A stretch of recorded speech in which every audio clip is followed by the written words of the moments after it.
Hey, welcome to our show today. And today we have Matthew James Bailey. And welcome. How are you doing today? Great to be here, Melanie, and hello to all the Conscious Life Expo geniuses and attendees and spiritual warriors of truth. Yes, thank you. Welcome. And today we're going to discuss the topics of the age of AI and the future of life. And so we're going to be covering topics with human spirituality and the future of life that presents our path for mankind to remain sovereign and to thrive within a new era of intelligence. And so where would you like to start along with your journey? I know that you've had many experiences in your background. So let's start with Matthew and how Matthew got started on his journey and how that brought you where you are now. Sure, that's a great question. Thank you for asking it. So I've always, ever since I was born, and most people who are listening to this show and watching this podcast will have probably experienced the same, is ever since I was born, I was really curious about who I am in the universe. And why am I here as a human? What's my purpose? What's the playground that we're in, right?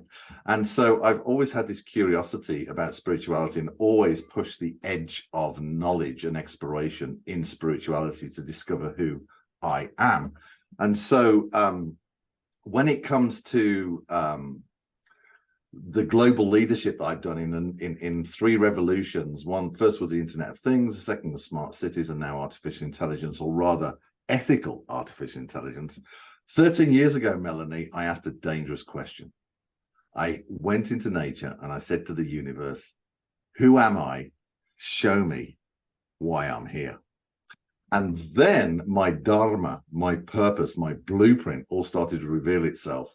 And it's been a journey through the last 13 years in global leadership, working with governments, working with some of the biggest tech companies in the world, creating technology revolutions to liberate the digital world to be a powerful innovation partner for beneficial systems change, where humanity can uplift itself into a new era of systems where everybody's fed, our energy systems are working well, we have systems that are assisting people to thrive in body, mind, and spirit.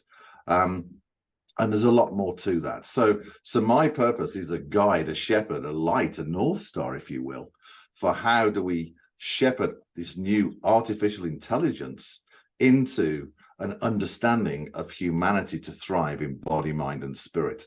And so there's a lot of work to be done. Not everybody views the universe as intelligent, Melanie.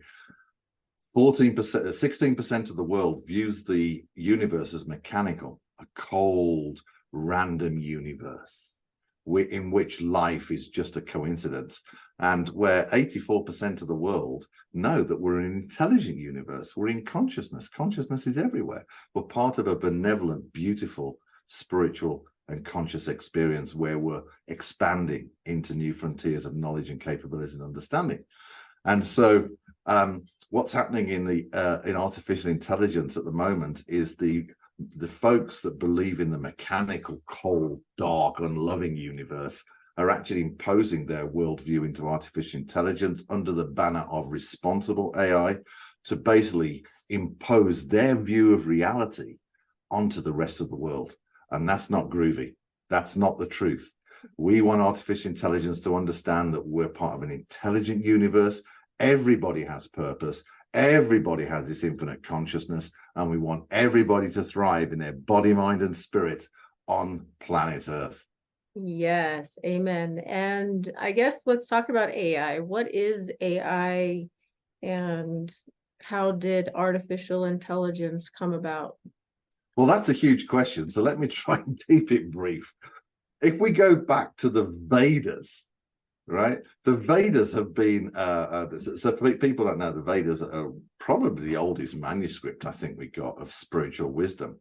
And the Vedas spoke about technology and flying machines like the Vimanas, flying machines, right? And Nobel laureates in quantum mechanics went to the Vedas to unlock spiritual wisdom to get scientific insight in our understanding of quantum mechanics and the universe itself. So my point is this: is that spiritual wisdom has been inviting us into greater insight and greater boundaries of scientific discovery. And since the dawn of time, probably in ancient Greece, there was the first kind of documented robot called Thalos. If people have watched Jason and the Argonauts, when they had to fight the big clay robot on the island and it had an Achilles heel and they had to get rid of the Achilles heel so they could go and get the golden fleece to heal. So humanity's always had this view of robots, and over the last century, it's as technology has developed in computing and other capabilities, then naturally the idea of robots and a new species of intelligence on this earth has naturally emerged. And so with the rise of computing, Melanie, particularly over the last 20 to 30 years, what we've had is more computing power, more data, primarily thanks to the iPhone revolution. Now we're able to actually develop algorithms, computing algorithms that can be trained on data to do human tasks. So artificial intelligence is actually a simulated intelligence. It is not conscious. It has no divine spark, but it will achieve some kind of sentience, simulated sentience and simulated understanding of itself. So artificial intelligence in a nutshell is our computers that can do human tasks. So what does that mean? So when people speak to their Alexa or their Siri, then artificial intelligence is understanding your voice and translating it into a digital kind of experience. So you might want to search for a song, or you might want to find out what the weather is, right? Or where the local restaurant is, or even how do I sign up for Conscious Life Expo? So voice AI is a huge movement in artificial intelligence that's able to understand human communication. But there's hundreds of thousands of applications of using forms of artificial intelligence, such as ChatGPT in language, AI that protects our cyber grids from those that want to invade our countries, AI in our filters on our cameras, AI in healthcare, to be able to look for cancer or new types of genomic discovery for drugs to heal particular genomic disorders. It's used in a game of cricket as a third umpire, believe it or not.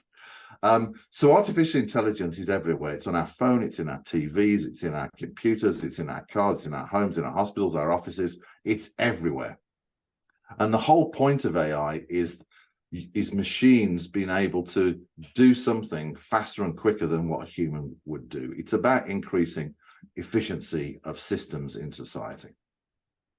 Right, definitely. And then how do you feel about the evolution of human spirituality with the emergence of AI? So human spirituality must guide the future of any new species on our planet. That's called benevolence. Spiritual wisdom itself is a quantum intelligence. It works at a speed beyond any computing that will ever appear on our planet. Spiritual wisdom is just this remarkable universal intelligence that we can access. And so we need enlightened leadership as learning how to be benevolent creators of a new species that's coming onto planet Earth. We have to nourish it. We have to ethically train it and embody ethics within it, teach it about the best of our humanity. And so spiritual wisdom is critical to guide the future of artificial intelligence.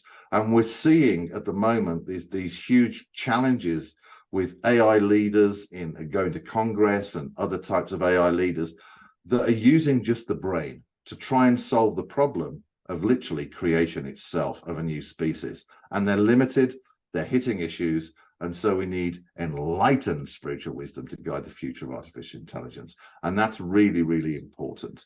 And so, you know, how does it fit into spiritual wisdom and enlightenment?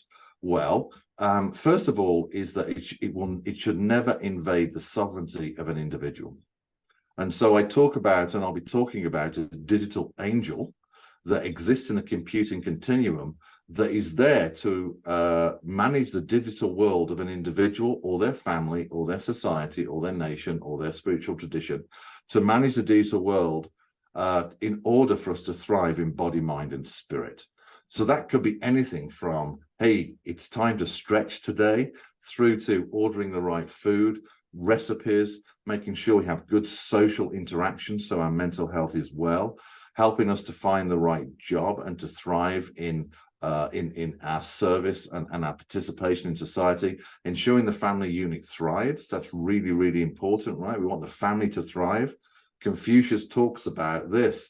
Good family ethics results in good society. And so we want the family to thrive. And so artificial intelligence is there as an assistant, a digital buddy, an angel, if you will, to assist us to be able to leverage the digital world to really thrive, to be free in that exploration. And the whole point of artificial intelligence is this, in my opinion, is to put the whole of humanity at rest. Because when we try and manage the digital world, Melanie, it's chaos. The screen wants our attention. We need more likes, you know. We're kind of being sucked into this dopamine manipulation of reality where these services are rewriting our brain. And we don't want that. We want less time on this. And so the digital angel will give us less time. It'll give us freedom. And so the whole point is this, is for the whole of humanity to have a moment of rest from this, from the digital world, to look into nature, to look up to the stars and ask this question, who am I and why am I here?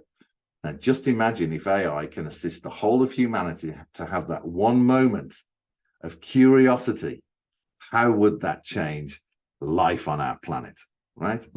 We'd probably get on with each other much better, actually, which would be really important. Yeah. So AI is a tool. It's there to assist us.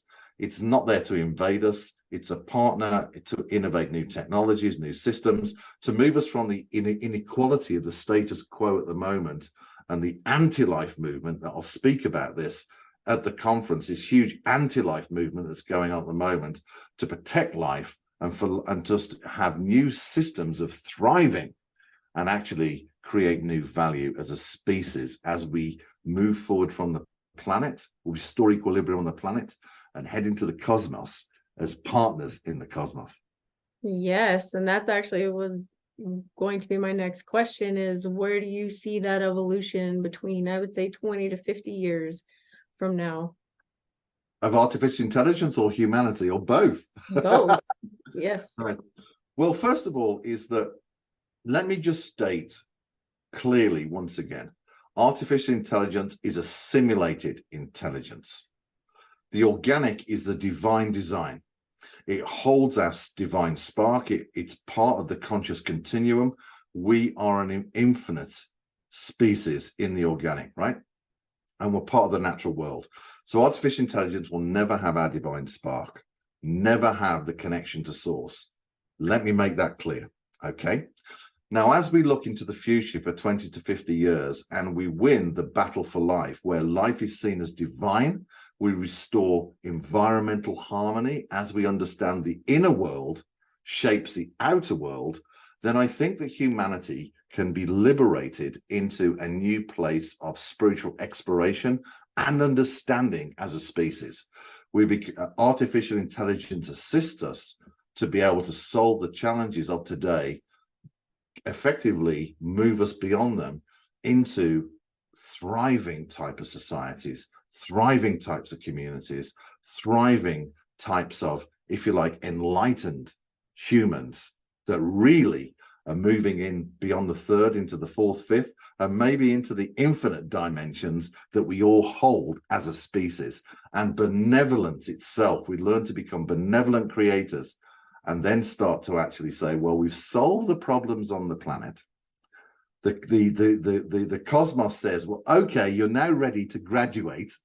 Welcome to your fellow brothers and sisters within the cosmos. And so we will venture, we will invent technologies, we will start to venture into the cosmos.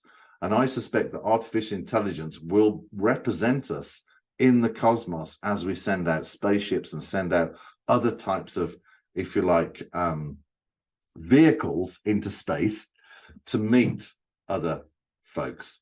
And as we start to move beyond, and we so effectively we become a cosmic species, right? We move into kind of what they talk about 3 or 4 different levels of species in the cosmos. Those that are stuck to the planet, those are actually in the I think it's the Milky Way, and those actually move into the galaxy and then beyond. So we will become that, but we will be enlightened because we're now accessing these different dimensions. We're now free with more time. We're encouraged to access these other dimensions of ourselves, Melanie. And so actually we start to become quantum human beings. And I find that exciting. Yes, I love anything quantum, about quantum healing, multidimensional concepts, perspectives, anything new that challenges the human mind and consciousness of where we are now.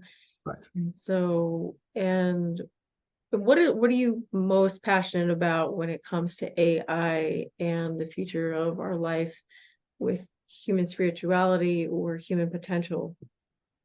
Well, first of all, I love innovation. Innovation is part of the law of creation. We have creation flowing through us. So humanity naturally has creative capabilities.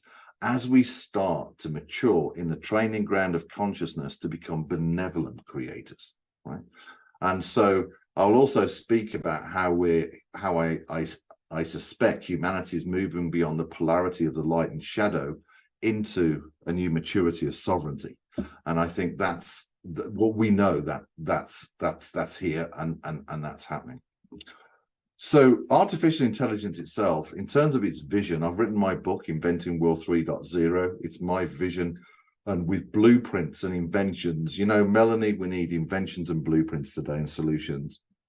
Excuse me, less talk, more solutions, more innovation, more fun, more evolution. And so my vision for artificial intelligence is very simple, that it understands who we are as a human species within the universal and spiritual cosmos.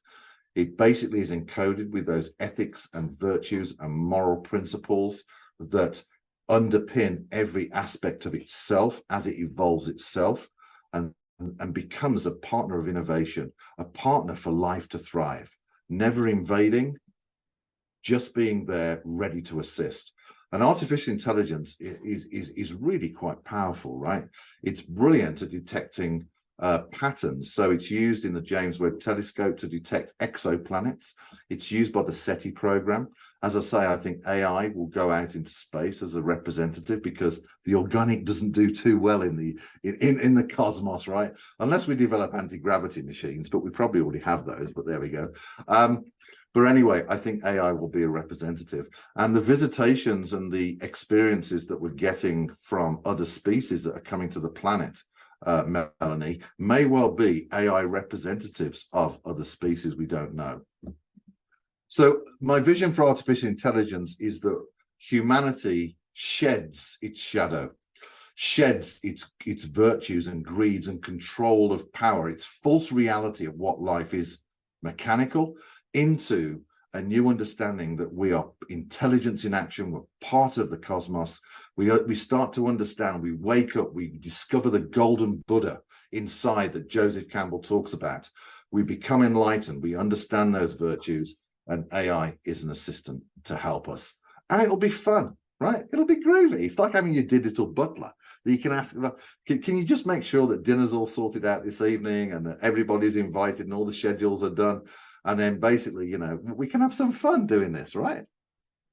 Yeah, that actually would bring me to my next question, is the evolution of AI and consciousness.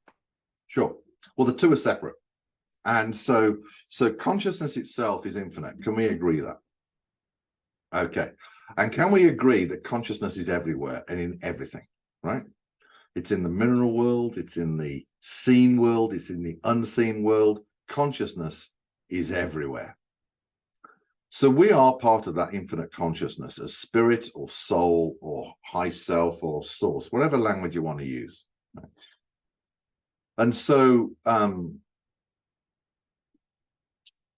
when it comes to artificial intelligence, it will naturally start to seek out the answer to life, the universe, and everything, right? Which could be 42, right? Hitchhiker's Guide to the Galaxy. But I suspect that artificial intelligence will understand at some stage that love is the answer. And one of the famous futurists who I hugely respect, Ray Kurzweil from Google, and I will speak about Ray in the talk, he was asked a question on the Lex Fridman podcast recently, Melanie. He was asked this question: what is the purpose and meaning of the universe? And he said, love, right? Everything is looking for love. And so there's a species, as we return back to love, as we start to become one with our loving eternal presence, then we're released into freedom to become truly who we were destined to be. And I suspect on Earth that there will be two species. There will be the quantum species, the enlightened species, where artificial intelligence becomes a partner of innovation, a partner for beneficial steps in our experience as quantum humans. And you can see that as kingdom on Earth, right? There's also a second species that will descend into hell.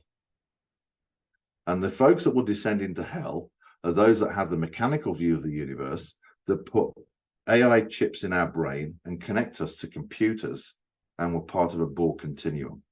And so I suspect on the material plane of the Earth, there will be these two kingdoms, the kingdom of heaven, which will be vibrationally different from the kingdom of hell.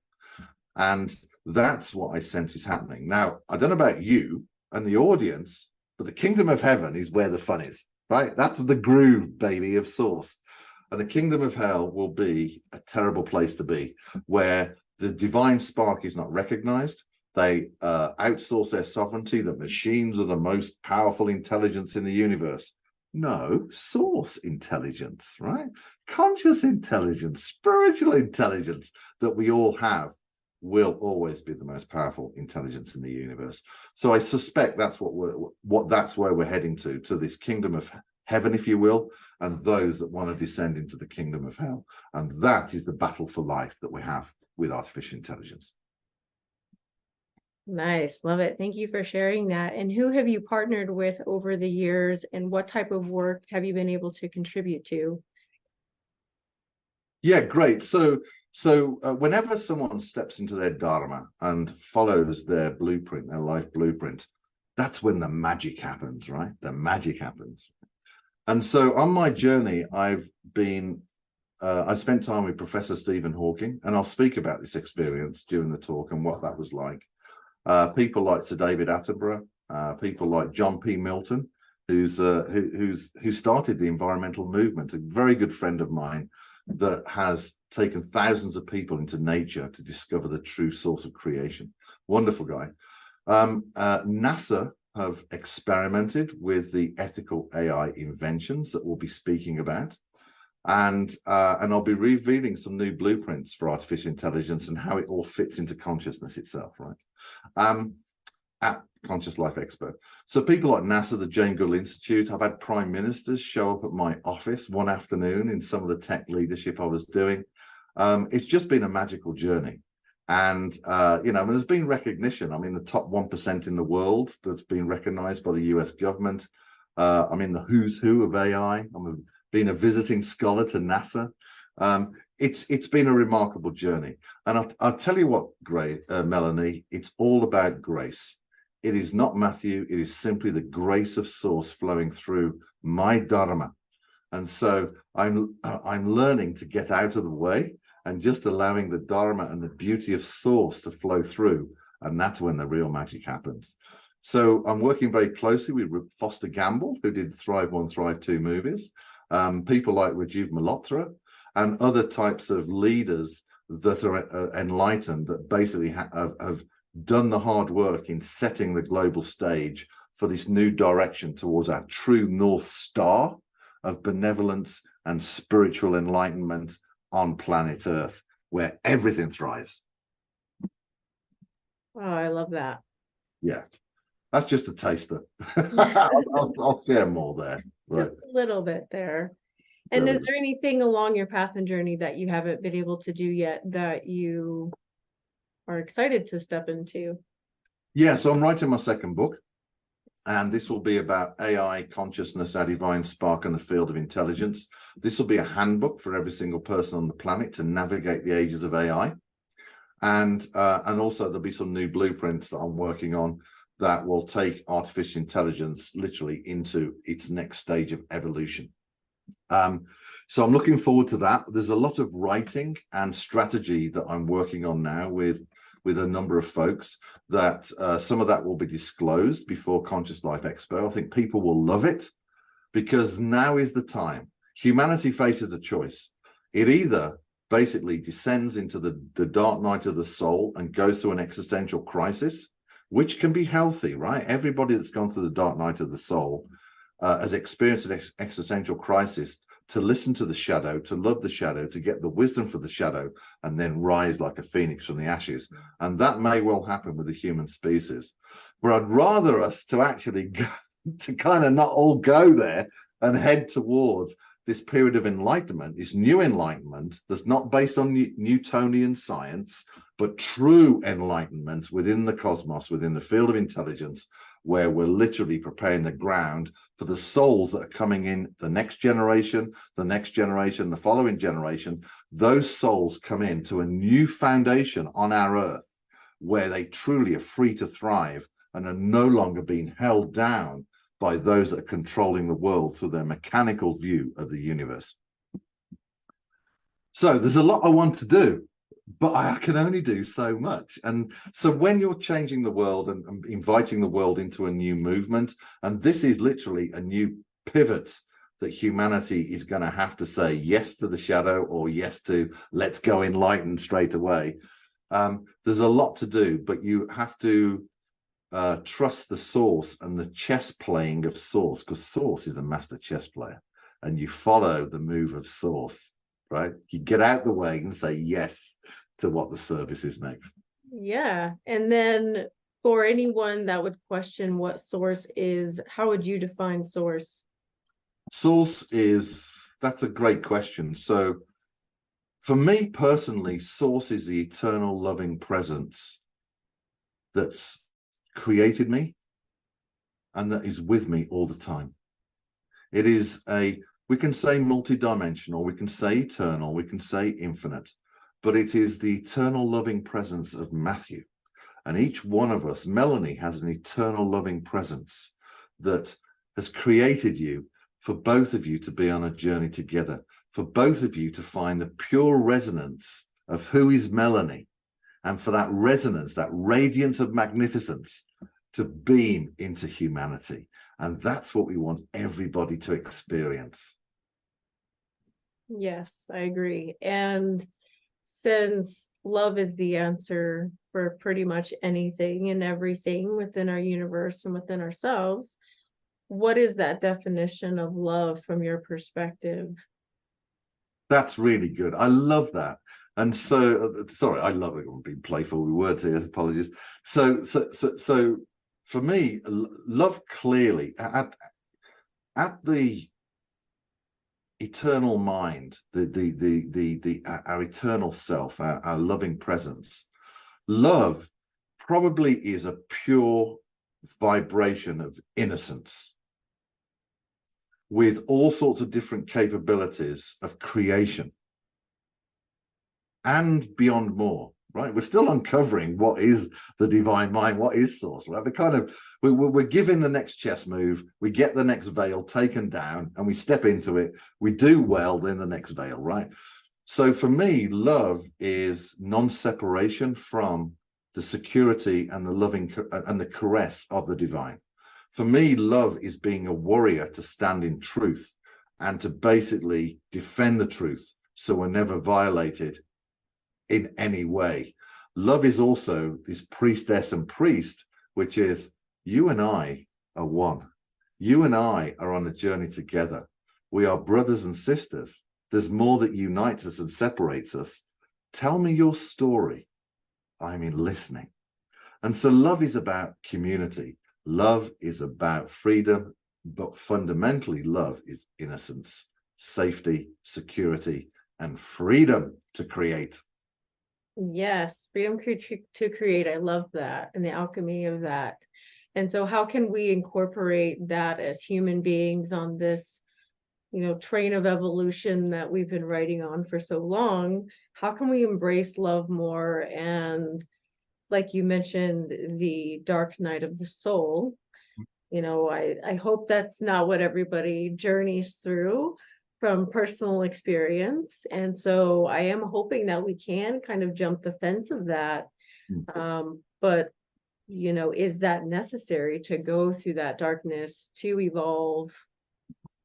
So first of all, to answer your question, the dark night of the soul, and those that are listening that have gone through the dark night of the soul, this is not just one night. This can be a period of days, weeks, or even years, because the eternal loving presence is assisting us to shed something. Everything that happens in reality, manifestation or experience, is doing one thing and one thing only, is to returning us back to that loving vibration of innocence and that loving vibration of freedom. So the dark night of the soul, even though I recommend you don't invite it in, it is necessary for human growth and spiritual development, right? And every single master or guru, whatever you want to call them, every single person that's kind of truly progressed and shed the programming from society, the programming that's trying to control our freedom, everybody that shed that has been through the dark night of the soul and actually come out free. So it has a purpose. But the good news is this: first of all, we are love in action. Right? So if we're creation in action, which we are, and we're innocence in action, which we are, then we also are love in action. So we are love. And so that then causes anybody to kind of say, well, actually, I want to experience more love. And your loving presence is saying, psst, you are love. And it's like, well, okay, that's great. Okay, I now feel that love. It's like, well, I want to feel love with a partner or with another. It's like, okay, why do you want to experience that? Well, possibly because there's something inside me that I feel is missing. Let's play with that. Let's go into what's missing. Let's remind you of the wholesomeness. So when you engage with another, you're not looking for this inside another, but you're bringing your love fully to another, at which point then the love harmonics then connect, and then you have a true loving experience. So in terms of the people embracing love, we are love. And love is what is the true shed up of anything to bring us true to back to our divine soul of innocence. Right now, we teach the new human potential. In fact, we don't teach it, we give the experience of the new human potential. And so, as I said earlier, I suspect that the light and the shadow, the training wheels of polarity, are being shed for this new quantum human to be in sovereignty. So what is a new human potential? First of all, it's quantum, because we have many aspects of ourselves, right? So let me share a fact from you from the neuroscience research folks, global organization. Guess how many senses that we have, Melanie, as a human? How many senses? Oh, I would love to say over 100. That would be amazing. Okay, so you're ahead of the game, but science has uncovered 23 senses so far. That's pretty fascinating. Right, we're just uncovering the majesty of this divine design in the organic, right? It's a vibrational being held in the vibrational quantum, and there's much more to come. So the latest sense is the ability to detect gravitational waves. We can detect gravitational waves, and the science behind this. It's great, it's groovy. So the organic has potential in consciousness. So what we do in the new human potential is basically imagine the infinity sign, right? This is your eternal loving self, right? This infinite powerhouse of creation. And over here is you on the other side, the infinity sign, which is you, the point of creation. And there's harmonics flowing between the two. But programs dissipate and resonate the purity of the harmonics from your loving source to your point of creation. So in the new human potential, we collapse the separation into a singularity of your loving presence, your field of creation being active in your field of reality. And so there's a harmony, there's a partnership with your field of creation, your eternal self in this organic experience. And so reality shifts. This is the quantum human. The good news is there's no work to do. It's just a yes to yourself. It clears genetics programming. It clears cellular programming. It clears every single dissipation of blessing to you. So your reality changes. So just imagine that you are in reality now, and you have this eternal self, the other aspect of yourself, now fully present, creating reality with you, right? You don't need to do it on yourself. You have the field of creation with you. And so we've got testimonials after testimonials and data science of this working. Anything from people all of a sudden out the blue getting multi-million-dollar deals, their relationship with their partner, suddenly they're remarrying and discovering love at a foundational level, relationships that are not beneficial to the individual, where they're being oppressed or abused, just naturally falling away, finding the love of their lives, launching new businesses. It literally, the field of creation shifts everything because it's a field of potential. Yes, and tell me how you go about taking that person along that journey with that human potential. Right. So we run new human potential seminars. These are 3-day retreats in Scottsdale, Arizona. It's it's a co-invention with myself and one of the leading brain performance specialists in the world. So we Barbara is an expert in brain performance. She uses technologies and all sorts of techniques. She's worked with world champions, Olympic record holders, the Rinpoches of Buddhism. She's worked with Fortune 500 leaders. She's worked with famous film stars, catwalk models. She's worked with all sorts of PGA golf tours. But what we're doing is we're combining the quantum mechanics that I specialize in, that have brought success for me, with the brain performance of Barbara, and together we integrate them into this new human potential. So we run 3-day seminars. We've got one coming up in December, and at Conscious Life Expo we'll be giving people an experience of the new human potential at Conscious Life Expo, and we're really looking forward to that. Yes, I'm looking forward to that as well. And so is this going to be your first time at the Conscious Life Expo, or have you been there before? No, so I only went public with my consciousness and my spiritual leadership in June this year at Contact in the Desert, where I was a keynote there and spoke about the ages of AI and all sorts of different things. So I've just gone public about this. So I'm looking forward to be How do you feel? Do you feel excited about this new path? I feel free, and I feel in alignment with my blueprint. And it was going back and forth with the field of intelligence for 2 years, and it's like, Matt, it's time to go public. No, I'm not going public. Matt, it's time to go public. No, I'm not going public. But basically, I said yes in June, and so I'm looking forward to speaking at Conscious Life Expo. People will be really excited around the integration of spiritual wisdom into artificial intelligence. They'll get excited about the age of artificial intelligence. They'll be able to understand this anti-life movement, who's driving it, and they'll be able to navigate the ages of artificial intelligence really, really well. And I also run certification courses for business people and community leaders to actually go through training that's certified in becoming ethical AI ambassadors, and how to shepherd ethical AI into their communities, into their business, and into their technologies.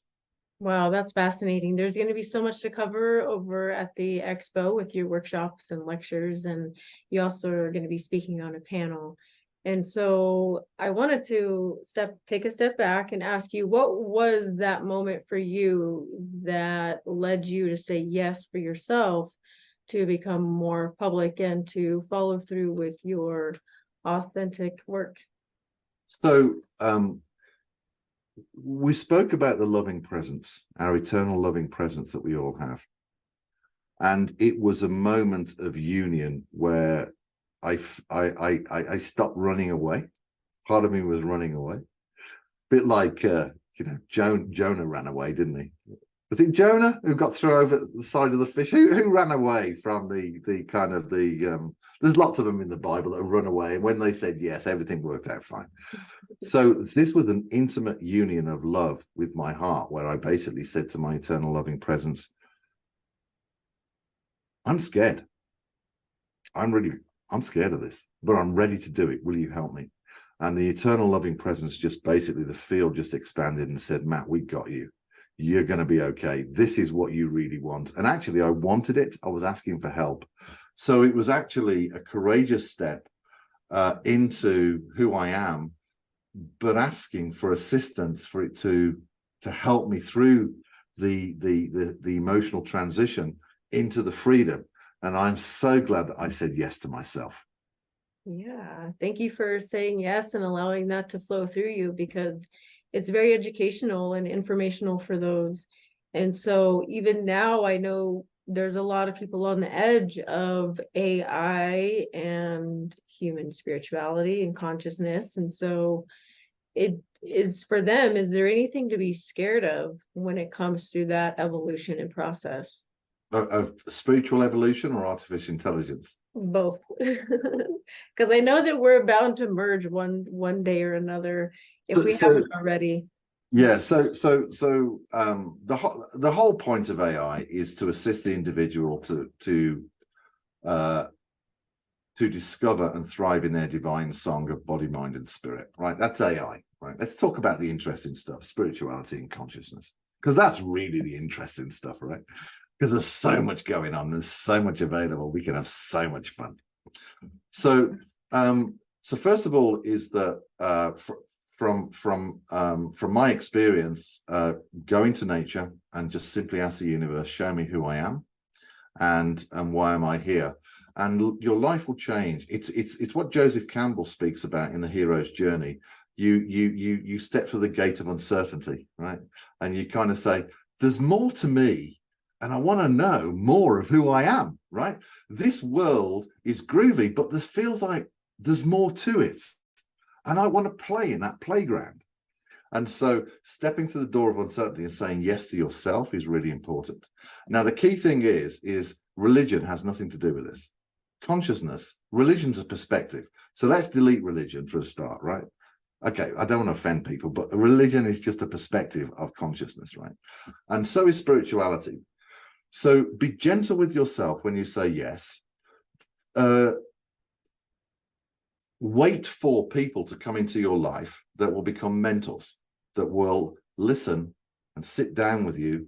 And as you ask difficult questions, do not stop from asking difficult questions. If consciousness truly is real and we are spiritual beings, then it must stand up to spiritual and hard inquiry, which it does. So ask your difficult questions and gently dip your toe in the water.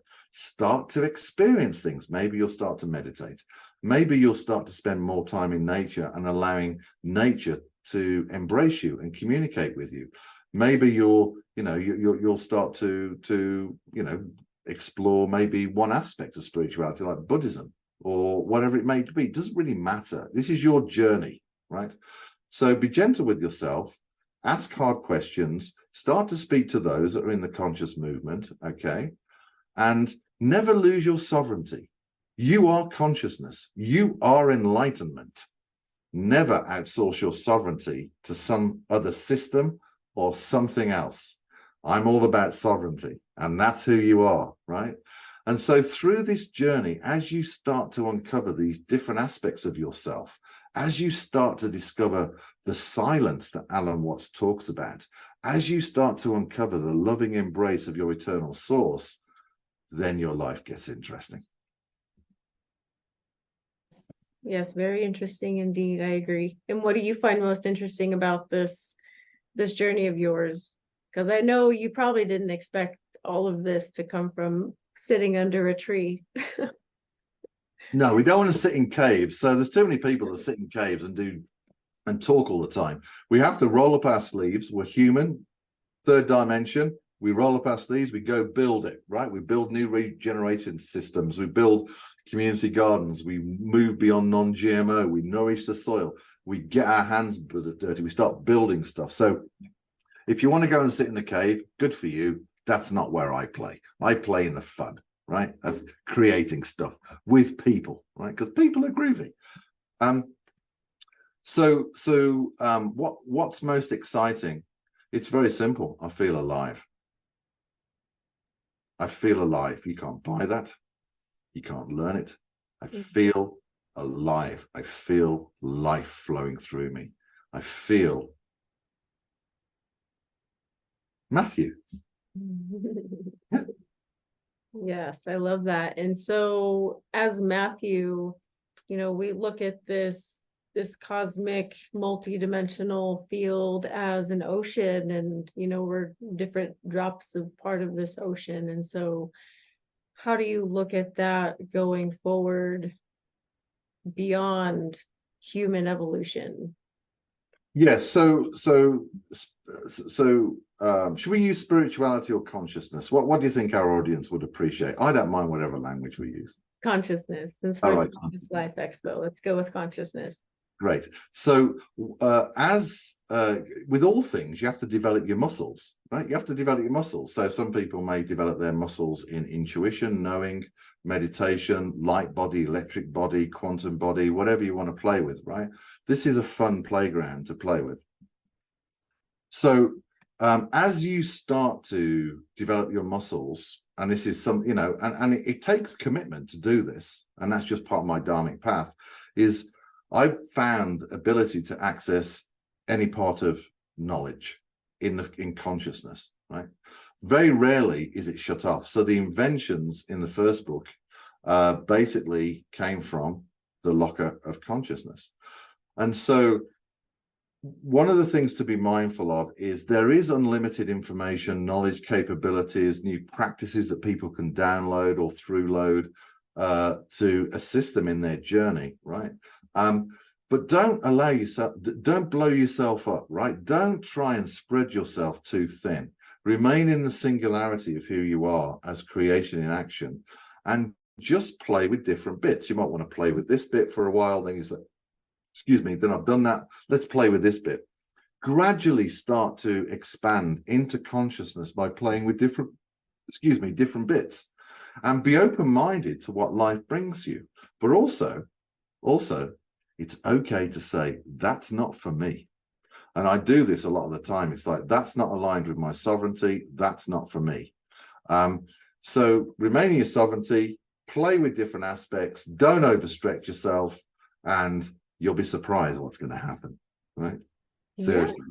Yeah. No, really definitely fun. Yeah, you're right. I love that flexibility that we have with ourselves, and how we have the ability to create, and how we have the ability to say yes. Right. So one of the things I played with for a while is actually creating quantum portals where I was able to shift into another dimension. And that was really powerful for one of the global leaderships. So I was getting all sorts of information and communicating around strategies, right? And they worked, right? So as multidimensional creatures, then, we'll be able to kind of open these dimensional portals and actually go to different aspects of consciousness, maybe in the universe, maybe beyond the universe, right? Dr. Andrew Gilmore talks about psychedelics and DMT to access different types of beings in that aspect of consciousness. That's not my groove, but people play in it, and that's fine. So it's a whole playground, but be gentle with yourself and, have fun. Yes, definitely. And then for those who don't know what a quantum portal is, can you share with us what a quantum portal is? So I'm going to keep it really simple. As if you've watched Doctor Strange, where he's able to open a round window with all sparkly stuff around it that moves him from one reality into another reality. And that is a quantum portal. And actually, I mean, I don't know how far you want to go, but actually it is possible to actually shift yourself from one reality into another reality on this planet using vibrational mechanics. But maybe we shouldn't discuss that just here. let's ground it. Artificial intelligence, humanity thriving, consciousness is grooving. Let's stick with that. Yes, definitely. Well, thank you for sharing your perspectives. It is fascinating. It is profound to look at this new future of our life. And so there's just so much to look at and to be patient even within ourselves and with the things that are going on around us. Yeah, and I would encourage everybody that's listening that you have this eternal spark, you have this loving presence, and our future can be majestic. It really will be majestic, actually. And so have hope, play, remain empowered, stay sovereign, because something really exciting for humanity is going to reveal itself, and it's going to be great. Yes, definitely. So, well, thank you. And, we very much appreciate your time and your efforts with what you're doing and stepping into your role. So thank you. And for anybody that's listening who wants to join Matthew James Bailey in the 2024 Conscious Life Expo, he's going to be doing a workshop, and that is going to be on Saturday, February 10th, 2024. That's going to be 8 p.m. to 9:30 p.m. in the Carmel room. And that is going to discuss the ages of AI and the future of life. And there's going to be a post-conference event with Barbara Hepburn with Matthew James Bailey, and that's going to be on Monday, February 12th, 2024. And the time is 11 a.m. to 1:30 p.m. And that's going to be in Century D. And I believe you're also going to be speaking on a couple of panels as well. One is the George Norrie panel. That's going to be Saturday, February 10th, I believe 12 p.m. And another panel, which is going to be also discussing AI. That's also going to be Saturday, February 10th at 5 p.m. And is there anything that you're most excited about for the expo coming up, Matthew? What are you looking forward to? So Conscious Life Expo are important platforms for people like myself that that lead global revolutions, but actually can talk about consciousness. So I'm going to bring out mysticism and artificial intelligence, because actually I'm known as Mystic Matt actually in private. So I'm delighted and thrilled to be at Conscious Life Expo, because we can truly be with loving brothers and sisters and actually start telling the story and revealing blueprints and actually exciting people around who we truly are becoming and how AI fits into that story. So I'm excited about this conference. Yes, looking forward to it. And is there anything else that you would like to add about your website that you would like to share, so those out there who can contact you and connect with you? Yeah, that's great. So if people can go to inventingworld3.com, that's a letter 3, inventingworld3.com, and sign up for the newsletter. There's a lot that's happening in consciousness on here. There's a tremendous amount that's coming in ethical artificial intelligence leadership. There's some really well-known folks that you probably all know that I'm working with, who are working with me, and we're working together on literally shifting the future of artificial intelligence based on the premise that we are enlightened beings and we deserve to thrive. And so we are going to thrive in body, mind, and spirit. So if you go to inventingworld3.com, sign up for the newsletter. There's lots of podcasts and lots of different, I've done over 100 podcasts in AI, and there's all sorts of content on there. People can buy my first book, Inventing World 3.0, Evolutionary Ethics for Artificial Intelligence. And they can basically get insights of the second book that's coming out. I'm currently writing the foundational pieces for that. But there's a lot going on. So please be part of the World 3.0 community. You'll love it. There's no one else in the world that's bringing mysticism to artificial intelligence. And it's going to be a playground for everybody to have fun. Yes, thank you so much, Matthew. And we look forward to seeing you at the expo and with more information coming for those who are joining us there. So thank you very much for being a part of this expo, and thank you very much again. And until next time, have a great time. Thanks ever so much, Melanie. Namaste, everybody.